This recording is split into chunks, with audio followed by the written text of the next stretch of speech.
Fechou a janela de transferências no Brasil e os clubes fecharam contratações de última hora. O Remo anunciou um zagueiro de última hora, o Botafogo anunciou contratação, o Fluminense anunciou 2 reforços e tá tentando mais um ainda. O Corinthians vai atrás de goleiro também. Vamos falar das últimas movimentações de mercado no futebol brasileiro. E tem um asterisco. A CBF aumentou a janela, você vai entender isso agora. Então vambora, mete marcha e vamos nessa.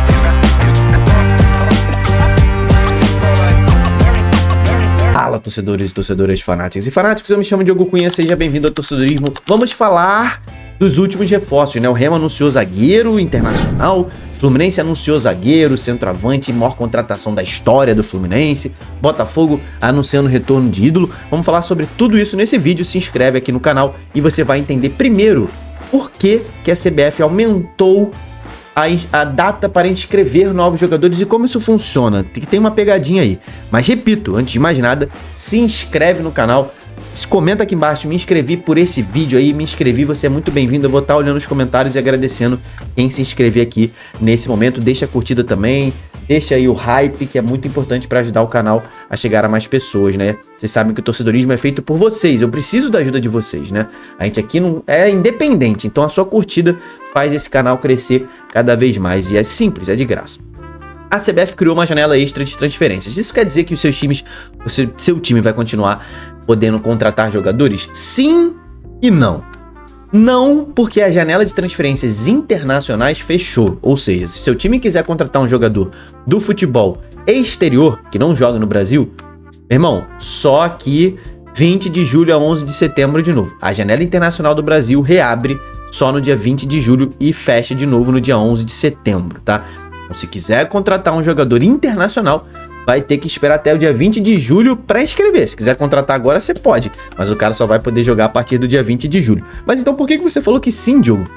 Porque a CBF expandiu ali essa data para movimentações nacionais, do dia 4 até o dia 27 de março, ou seja, até o dia 27 de março a CBF vai permitir transferências nacionais.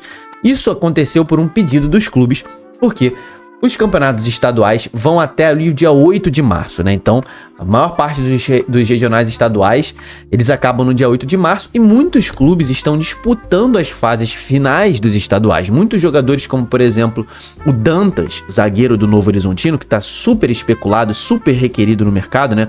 O Fluminense quer o Dantas, o Botafogo quer o Dantas, o Corinthians quer o Dantas, o Curitiba quer o Dantas.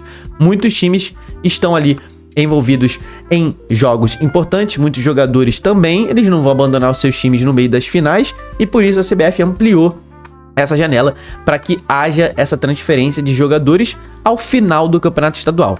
Imagina se o Novo Horizontino perde o seu melhor zagueiro antes da final. Ia ficar horrível, né? Então, por conta disso, a CBF, para não atrapalhar a carreira dos jogadores e também para não atrapalhar os clubes, a CBF ampliou a data. Então, se o seu time ainda estiver desesperado, se acontecer alguma lesão de última hora, até o dia 27 de março, seu time ainda pode inscrever jogadores. Essa é a nova regra de inscrições da CBF, tá? Falando agora das contratações do último dia de contratação internacional no Brasil, tá? O Fluminense anunciou Rodrigo Castillo, tá? Jogador que foi o carrasco do Flamengo aí na Recopa Sul-Americana, meteu 4 gols no Flamengo, mas só valeram 2, né? Anularam outros 2 gols dele, do Rodrigo Castillo. Ele fez um gol lá na Argentina, fez outro gol no Maracanã. Aquele gol em que o Rossi faz uma falha bizarra junto ali com o Ayrton Lucas. Quem faz o gol ali do meio de campo é o Castillo. O Fluminense pagou a bagatela de... Vai pagar, né? Vamos ver se a gente vai pagar. Mas pagou ali 10 milhões de dólares ao Lanús pela contratação de Rodrigo Castillo. Atacante, centroavante, 9 clássico, que joga ali, realmente de um 9 ali, mais clássico. Ele tem até uma certa mobilidade, mas não muita mobilidade, tá? Um jogador bom de cabeça e tudo mais. O Fluminense entrou nessa janela, né, como principal alvo do Fluminense era um camisa 9, o Fluminense tentou o Hulk, tentou o Boanga, tentou outros 2 jogadores argentinos e fechou com o Rodrigo Castillo.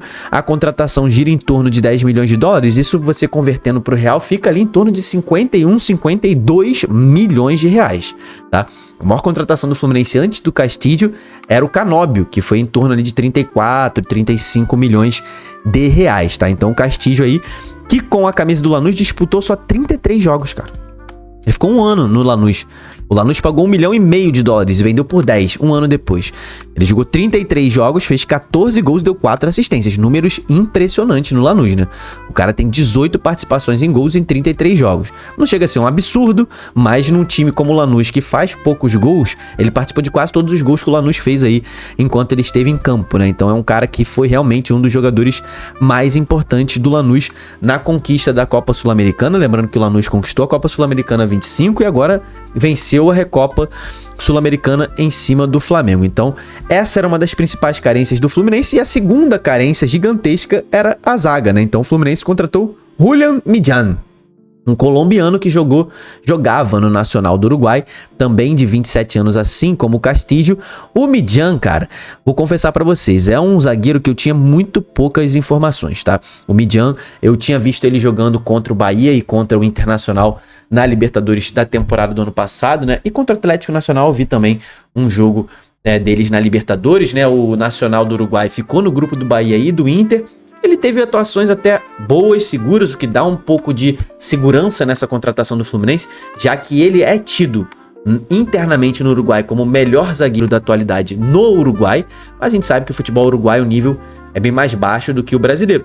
Apesar de que jogadores recentes, como Piquerez, por exemplo, né? Vinha, né? Também. É Matias Vinha, né? O nome do Vinha. Ambos chegaram também do Nacional do Uruguai e desempenharam muito bem no futebol brasileiro. Então, apesar de ser um futebol menos forte do que o brasileiro, menos competitivo, eles têm chegado aqui no Brasil e ido bem. Mas o Millán era considerado o melhor zagueiro por lá. E eu fui buscar mais informações, ver mais lances. Realmente parece ser um zagueiro muito seguro. É canhoto e o Fluminense precisa muito tirar o Freitas da titularidade. O Fluminense pagou $5 milhões, 26 milhões de reais por um contrato de 4 anos com o Millán, que já chega assim amado pela torcida do Fluminense, porque é o principal candidato a bancar o Freitas, que a torcida do Fluminense já não aguenta mais. Eu, como torcedor do Fluminense, é inacreditável. É uma afronta à torcida do Fluminense o Zubeldia manter o Freitas no time titular do Fluminense. Assim, é inescrupuloso. O cara falha pelo menos uma vez todos os jogos. Gente, o Fluminense, se você for somar contratação, as contratações do Fluminense foram 5 contratações, né?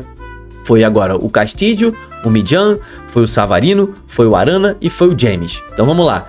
10 milhões no Castillo, 5 no Millán, 5 no Arana, 4 no James. Só aí, meu irmão, já vai $24 milhões. E ainda tem ali o Savarino, que foi em torno de 5, 6 milhões, né? Então o Fluminense gastou $30 milhões nessa janela de transferência, sem dúvida nenhuma, a janela em que o Fluminense mais gastou dinheiro em sua história. Vamos ver se o time vai fazer ali, vai corresponder à altura, né? E o Fluminense ainda quer o Alisson do São Paulo, né? O Alisson do São Paulo, volante, já foi ponta, mas hoje em dia ele joga de volante, chegou a ser quase negociado com o Corinthians, e agora o Fluminense vai atrás do Alisson, fez essa proposta, mas o Fluminense ainda tem até o dia ali correspondente ao fechamento da janela no Brasil, porque o Alisson é uma transferência nacional. Então o Fluminense ainda tem um pouco mais de tempo para fechar essa contratação e deve fechar o ciclo de contratações com o Alisson mesmo, tá?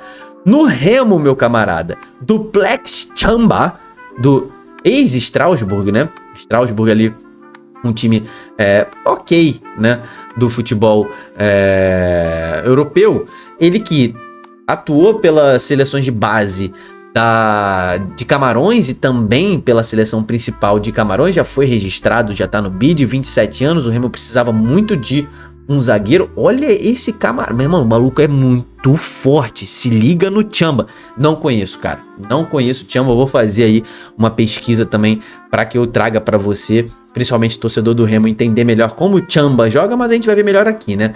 Olha só, ele é natural de Yaoundé, capital do Camarões, passou por clubes como Strasbourg, da França, Strongodesk, da Noruega, Soundjaks, me desculpa, cara, se tiver algum norueguês aí, eu não sei pronunciar, Soundjaks, alguma coisa assim, da Dinamarca, e teve maior destaque no futebol português, no Casa Pia, onde ele estava nas últimas 4 temporadas. Então o Remo traz um jogador aí do futebol português para reforçar o seu time. Ele disse que é um dos maiores desafios da carreira dele jogar no Brasil, país onde amam futebol, jogar por um time grande e de torcida como é o clube do Remo. Ele vem para ajudar o clube, os companheiros, e se adaptar rapidamente ao futebol brasileiro. Então é um cara que jogava no futebol português, não vai ter muita dificuldade de adaptação ao futebol brasileiro, tá? O futebol português também não é essa diferença toda pro futebol brasileiro, não, tá? Tá um pouquinho abaixo, talvez, mas não muito. Então, o Tchamba deve se adaptar tranquilamente. Vamos ver se o Remo foi certeiro. Meu irmão, esse cara é muito forte. Não parece que nenhum centroavante do Brasil... Cara, se tem um centroavante brasileiro que é mais forte que esse camarada aqui, mano. Eu tô com talvez o Vitor Roque. O Vitor Roque é mais baixo, mas é troncudão, né? Mas o Tchamba, maluco, é muito forte, cara. Pensa aí num cara mais forte que o Tchamba. Hulk, né? Tem o Hulk, vai ser... Caraca, é que o Remo já enfrentou o Atlético, né? Mas em Belém eu quero ver essa dinâmica, esse enfrentamento, esse embate entre Tchamba e Hulk. Quero muito ver isso aí, tá? O Curitiba anunciou a contratação de um goleiro, Kehler, revelado pelo Inter. O Morisco, titular, se machucou e o Curitiba foi atrás de um goleiro, precisava mesmo ali de um novo goleiro que pertence ao Internacional e agora vai jogar no Coxa nessa temporada. Jovem goleiro terá de passar por um procedimento cirúrgico, né? No caso, o Morisco, depois ali da lesão no ombro. Então, o Coxa entendeu que somente com Pedro Rangel ali como principal reserva não seria o suficiente. Ainda tem o Gabriel Leite ali.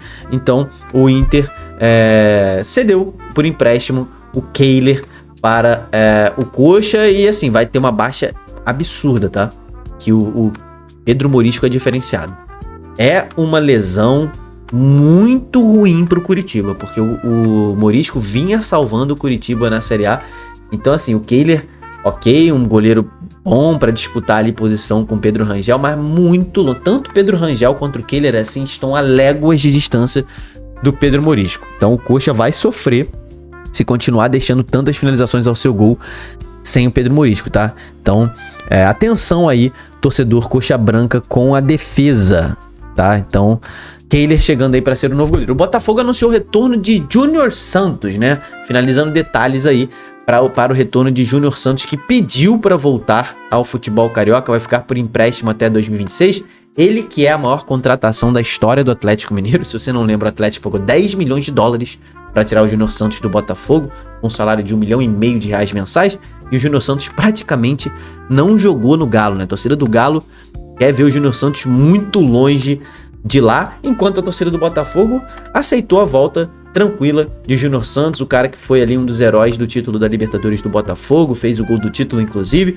Júnior Santos está de volta ao Botafogo. E o Corinthians quer o goleiro Neto do Botafogo, né? O Botafogo que tá num azar danado com o goleiro nessa temporada. Todo jogo um goleiro do Botafogo falha. Ontem na pré-Libertadores o Léo Link falhou de novo, né, na saída de bola e rendeu o gol do Barcelona. E o Neto tá muito queimado no Botafogo, falhou em muitos gols decisivos, em jogo eliminatório contra o Flamengo. Então o Corinthians está de olho aí no goleiro Neto, que realmente não viveu nem um pouco de uma boa fase, nem perto de ter uma boa fase no Botafogo. Foram poucos jogos e muitas falhas, né? Ele tem um currículo absurdo, né? O Neto passou por Arsenal, passou por Barcelona, passou por Juventus, só passou por clube gigante, né? E o Corinthians sabe que o Hugo Souza tá muito cobiçado na janela de transferências, pode ser que ele não sobreviva à janela de mediano, então o Corinthians já estaria ali se antecipando a uma possível saída de Hugo Souza no meio da temporada, né? O Milan já sondou na última janela o Hugo, então o Corinthians aí tentando fechar com o Neto, que tem uma excelente carreira, mas vive uma péssima fase, tá? Eu acho que é uma negociação melhor pro Botafogo do que pro Corinthians. Então comenta aqui embaixo, cara, seu time ainda tem a chance, tá? Na janela nacional pra fechar alguma lacuna. Então fala assim, pelo amor de Deus, jogo, quero que o meu time contrate um X, um lateral, um atacante. Comenta aqui embaixo quem teve a melhor janela do futebol brasileiro. Eu gostei da janela do meu time, tá? Achei que o Fluminense foi muito bem nessa janela de transferências. Comenta aqui embaixo, se inscreve no canal. Até o próximo vídeo, tamo junto, valeu e falou!